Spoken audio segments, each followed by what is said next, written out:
बच्चों, मैं आज आपको बसंत भाग 2 का पाठ 14 खान पान की बदलती तस्वीर पढ़ाने जा रही हूँ।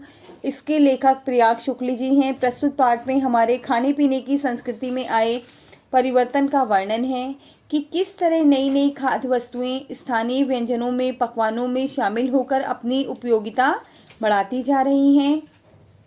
तेजी से बदलती इस दुनिया में जब सब कुछ बदल रहा है तो हमारा खान पान उससे प्रभावित हुए बिना कैसे रह सकता है। दक्षिण भारतीय खाद्य पदार्थ इडली, डोसा, बड़ा सांभर रसम और उत्तर भारत के शहर में आसानी से मिल सकते हैं। उत्तर भारतीय रोटी, दाल, साग अब पूरे देश में कहीं भी मिल सकते हैं। बड़े शहरों में फास्ट फूड का प्रचलन बढ़ता ही जा रहा है। चाइनीज़ नूडल्स से लोग भली भांति परिचित हो चुके हैं। 2 मिनट नूडल्स से अब हम सभी परिचित हो ही चुके हैं। आलू चिप्स घरों में देखा जा सकता है। गुजराती ढोकला अब गुजरात तक ही सीमित नहीं रहा। बंगाली मिठाइयाँ अब कई शहरों से खरीदी जा सकती हैं। अब तो स्थानीय व्यंजनों के साथ ही अन्य प्रदेशों के व्यंजन तथा पकवानों का स्वाद हर क्षेत्र में मिल ही जाया करता है। इस बदली संस्कृति का ही प्रभाव है कि सहाबी ठिकानों तक सीमित रहने वाली ब्रेड अब लाखों करोड़ों भारतीय घरों में तली और सेकी जा रही है। इस बदली संस्कृति से युवा पीढ़ी सर्वाधिक प्रभावित हुई है। युवा पीढ़ी तो पहले से ही स्थानीय व्यंजनों के बारे में कम जानती थी, ऊपर से स्थानीय व्यंजन भी कम होते जा रहे हैं। युवा पीढ़ी को नए व्यंजनों के बारे में काफ़ी जानकारी है। स्थानीय व्यंजन सिमटते जा रहे हैं।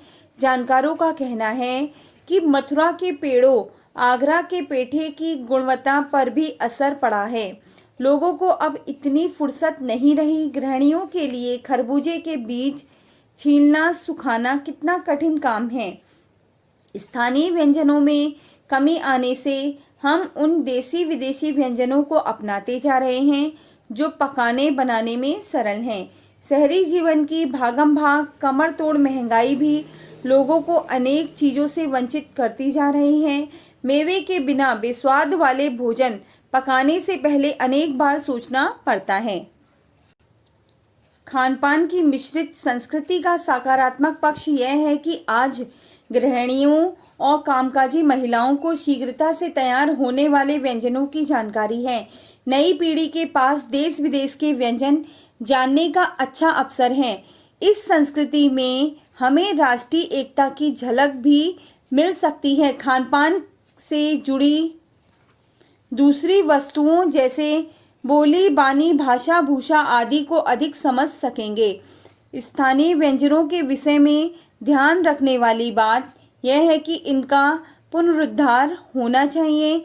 इन्हें केवल 5 सितारा होटलों के प्रचार के लिए ही नहीं छोड़ देना चाहिए। इन व्यंजनों का घरों बाजारों से गायब होना दुर्भाग्य की बात होगी। अच्छी कचौरियाँ, जलेबियाँ, समोसे अब आसानी से नहीं मिलते हैं। यही हाल उत्तर भारत के व्यंजनों का भी है। उत्तर भारत में गली मोहल्लों में मिलने वाली आम चीज़ों को खास दुकानों में खोजा जाता है। आधुनिकता के नाम पर हमने इन स्थानीय व्यंजनों को छोड़ दिया और स्वाद तथा स्वास्थ्य अनुकूलित अनेक चीज़ें पश्चिम की नकल करके अपना ली। इस मिश्रित संस्कृति में कई बार चीज़ों को असली स्वाद नहीं ले पाते हैं। कहने का आशय यह है कि इस मिश्रित संस्कृति से लोग चीज़ों का असली स्वाद नहीं ले पा रहे हैं। यह विविध संस्कृति हमें चुनने का अवसर देती है, परंतु विपरीत प्रकृति वाले व्यंजन एक साथ परोसकर हम उनका लाभ नहीं उठा पा रहे हैं। विकसित होती इस मिश्रित संस्कृति को तरह तरह से जांचते परखते रहना चाहिए। इसी के साथ बच्चों, यह पाठ यहाँ पे समाप्त होता है।